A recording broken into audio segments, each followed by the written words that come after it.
అబ్బబ్బబ్బబ్బా ఏం ఎండలు అడుగు బయట పెట్టాలంటేనే గజ్జుమంటున్నారు పబ్లిక్.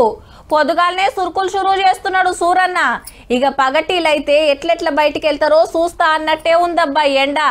ఫ్యాను 5వ నెంబర్లో పెట్టినా రువ్వడిగా తిరిగినట్టే కానీ గింత చల్లగొస్తలేదు. ఇక ఆయంత కరెంటు పోతే ఎట్లుంటుంది? తువ్వాళ్ళు దస్తులు పట్టుకొని ఊపుకుంటూ కూర్చోవాల్సిందే. అసలు ఫ్యానే లేకుంటే ఇంకెంత గోసుంటుంది? వామ్మో అనిపిస్తుందిలే. ఇక ముచ్చట ఏందంటే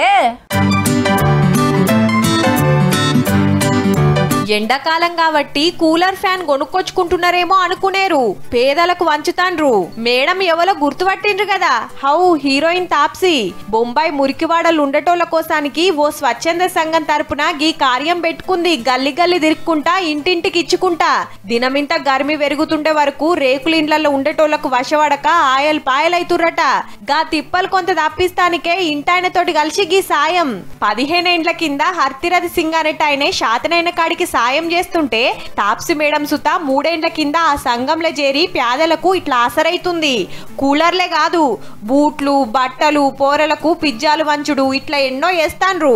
అందరు లెక్క ఎవలెట్లా పోతే నాకేంది, నేనైతే సల్లగా ఏసింట్లుంటా అనుకోకుండా గిట్లా ఆసరైతున్నందుకు తాప్సిని తారీఫ్ చేయాల్సిందేనబ్బా.